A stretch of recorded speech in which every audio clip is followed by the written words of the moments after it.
Oh, wow, there we go. Hi, I'm Kai. I'm SJ. And it's Storytime Saturday on Tigo. So Kai's telling the story, SJ's playing Skribbblio, because he said it's a fun little game. Alright. So Kai's gonna tell the story while I try to guess what Time people draw. for a story. Bread. Oh. It's a ruler. It's like bread, you can't tell. So, I'm gonna tell you guys a legend all about how my life got turned upside down. See, I met Will Smith the other day. Oh. Not actually. That'd be cool. Spider. Spider. What? Water. It's 6 letters. Spider. Spider? Just keep typing spider over and over again.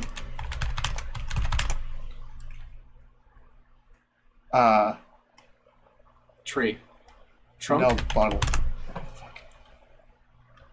Okay, so anyway, you guys have probably heard that I am a theater kid, thighs. Well, the way that they drew it. Yeah, that's fair. Person? Tell the story. Oh. Spine. No, it's gotta be 6 letters. Ends in... What? Anyway. What the fuck? Spines? No. It says right there. They're typing it. Skinned.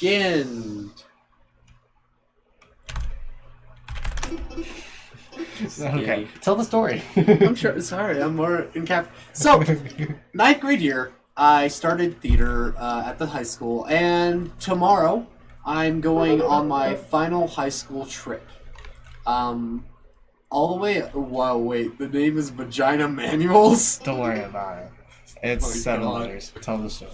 So, 9th grade was my first year of doing this theater competition, and tomorrow is my final high school theater extracurricular type thing. And it is a 6-hour trip all the way up to Logan. So, Okay. I figured I was going to give you guys some of the recaps of the best moments of my competitive debate and theater years. Okay. So, I'll start off with number 5. So this moment... oh my god. Number... Vagina? Just type vagina. Sausage. What? Oh my god.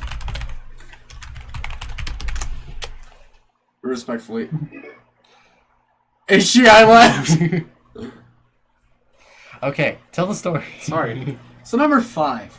So one time there's a informal debate called SPAR, also known as spontaneous argument. You combine those down, SPAR, right? And there's the character SPAR, which is like the actor version. Which is like the character version where you have to play someone else. So this one time, me and this dude, I got Tony Stark, and he got Scooby-Doo. And I won this round by saying, Scooby, I will buy all the Scooby snacks. This guy guessed the... I'm sorry, but this guy just guessed the word. Kick Mary. Hose. How did you guess hose? Tell the story. So, I basically manipulated the round in order to beat this dude. Mm-hmm. And I said, Scooby, I'm going to take away all the Scooby snacks in the world unless you do what I want you to do right now. Mm-hmm. What is it? Oh, it's soil? So, what I'm Just thinking... do dirt, too. So, that was number 5. Number 4. This would be the first time I won Congress, which I think was at the same tournament. So, Congress in debate was really hard for me. I never really got into it till, this year. Like, fully into it. But back then, I wanted to win so badly, and I just couldn't. I sucked at it. So, it was really hard. And at this tournament, I won specifically because I was able to make sense of chaos. And the congressional bills were all jokestery, and I had one that was about legalizing murder. Oh. Like recreationalizing it, like you could murder people if you felt like it. I mean, that's kind of... Think about it, it would make society better because, in theory, you can, like, if someone's pissing you off, you're gonna kill them. So in theory, you just wouldn't piss people off. That is a big word. It's 6 and then 4. It's 2 words. So yeah, that was a great one. Number 3. So, most of these are competitions. So number 3 would be last year. It was me and this one other person. They really hate me right now, so I'm gonna refrain from using their name. But they're a cool person in my eyes, I guess. But it was only me and her, and we were the only ones to go to spring team up at state, which was way up north. Did you get it? Credit card. Credit card, okay. So we were the only ones to go. But we were missing prom because of it. So me and her had our own prom up there. And to be fair, it was rough, like, for me, because I'm not a patient fellow. But she had a really nice night. I remember that. Like, she said so, at least. And then the next day we competed. I got to do a piece, which at the time I still kind of had a crush on her, not gonna lie. Mm-hmm. So the piece was secretly about her. But it was only recently, like, so the whole piece is about dating. And, like, you gotta do all these things, which, like, they were all inaccurate things. Like, it was, like, that was the joke. It was, like, yeah, make sure you never tell a girl how you actually feel. Like, just don't type of thing, right? Was it, like, strong? Muscle. Or was it muscle? Okay. So, like, all that, and then it says, but, guys, like, the ending is, but, guys, I have a date with my dream girl tonight, and, you know... Maybe that's what counts, is I'm just trying. But I redid the piece once, and I said, and when I originally did this piece, I thought I had a date with my dream girl. But it turns out, dreams are better if they're locked in your mind. And it's all about experiencing day to day. Good moral. Good moral, yeah.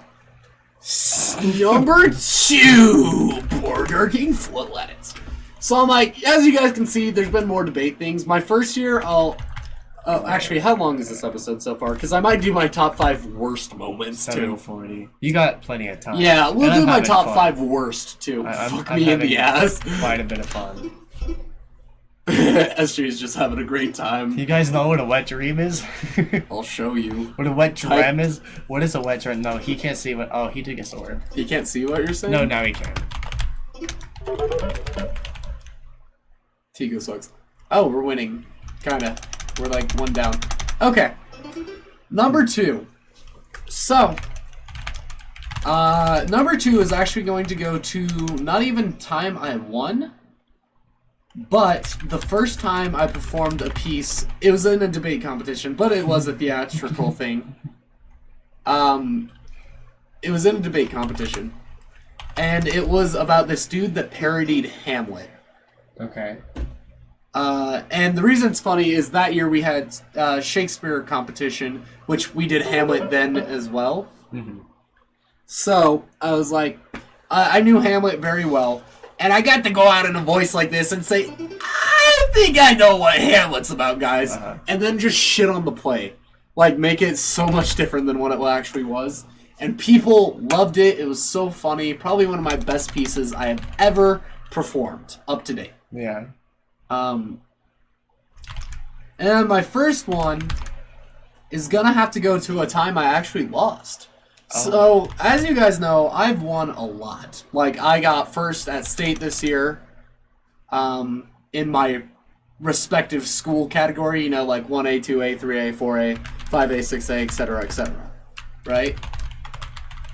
But I got first in that. I was allowed to go to nationals, but basically all of us at our school chose not to because we were like, man, that sounds like such a pain to go all the way out to Kentucky, Louisiana.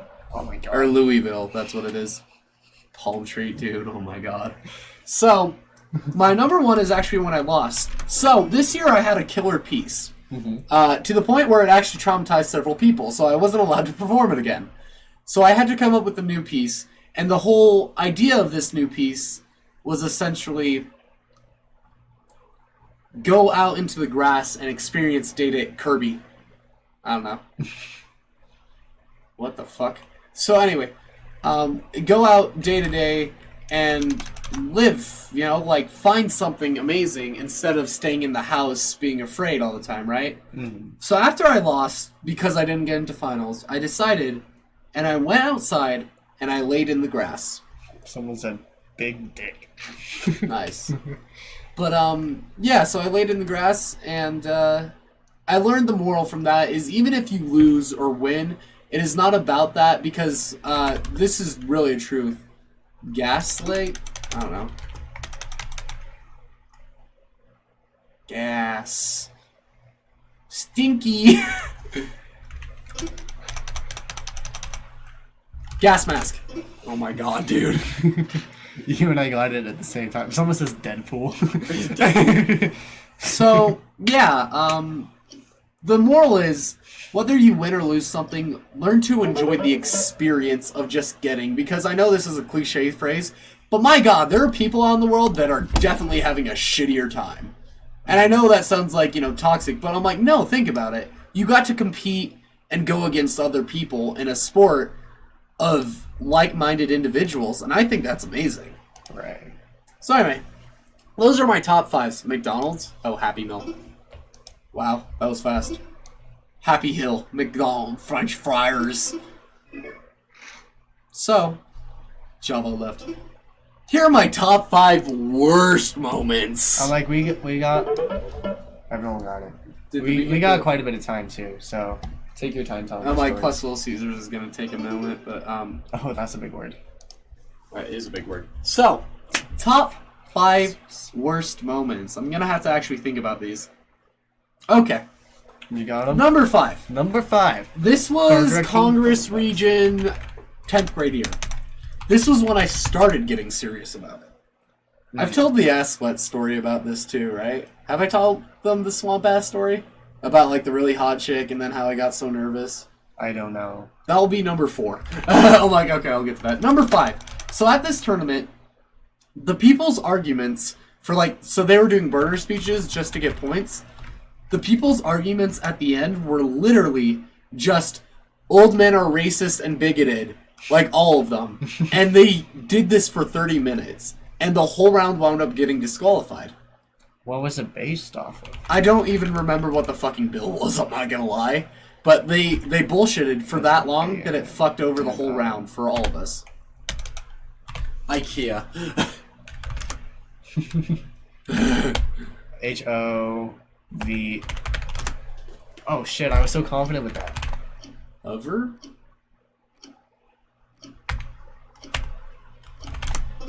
Nice. So... They had to spell it out for me, but... yeah, it took you a moment. Number 4. This, I'm pretty sure I've told this story, so I'm going to go quick over it. This was the tournament that made me get serious about Congress, or debate in general. So, I saw this really hot chick, right? To the point I got really nervous, and I got swamp ass, and I was wearing gray pants. My gray pants were not the thickest of material, so there was a literal ass streak, like, just down my pants. Wait, hang on. I zoned out for a few seconds. What? So I was sitting in my chair, and I was like looking at this person, and I was so... Imagine someone being so powerful with their energy and just without even talking. Yeah. Like you can just feel them almost absorbing this room. Mm-hmm. I got so nervous that I started getting swamp ass, and it was dripping. So I went to the restroom, and when I checked, that's when I saw the ass streak. So that would be number 4. Number 3.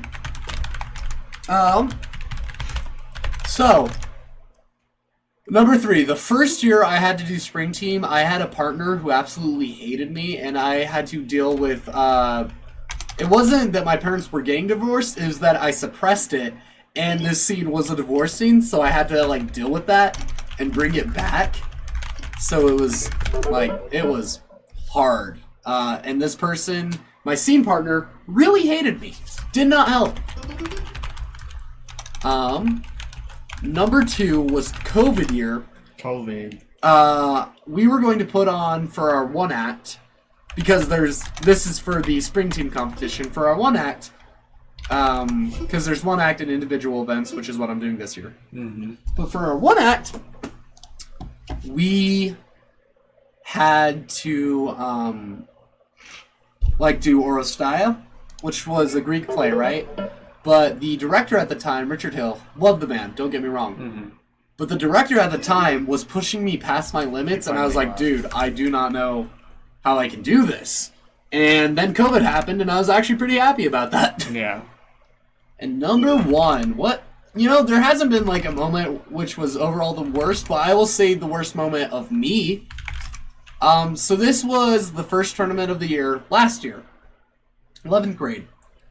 And I go, and I expect to place in Congress. First time, right? Like, finally do it.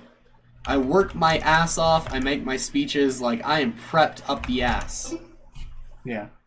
And then I do it, and I don't place, but I placed in humorous. Mm-hmm. And I started giving myself so much shit for it, because I'm like, oh, the monkey can make people laugh, but when he tries being serious, no one gives a shit.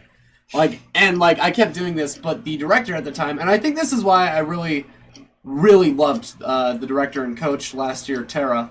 Don't get me wrong, the director and coach this year has definitely redeemed herself in my eyes. I think she's a great person. But the reason I connected... Really? Yeah. I'm like... You're going to have to tell me about that later, because... Oh, yeah, I'm like, no, she's redeemed herself in my eyes. I'm like, and she never really needed to. I was just very biased because this director gave so much of a fuck for me. Like, she built me back up, and I helped her through her shit, too. So it was like a really good friendship, you know? And then anyone trying to fill a void of a friendship was bound to kind of get fucked. But that was my worst moment, was when I was like thinking of just quitting theater, quitting debate, because I was like, you know what, I've peaked. There's no point anymore. But that was not true. And here I am. So yeah, that's my stories. Tomorrow I'll get to compete. Maybe you'll hear a StoryTime Saturday about it next week. If you like this, remember to like, comment, subscribe. SJ? I'm finishing this out. I figure. But Little Caesars is ready, so. Stay tuned if you would like to finish watching Skribbblio. Okay!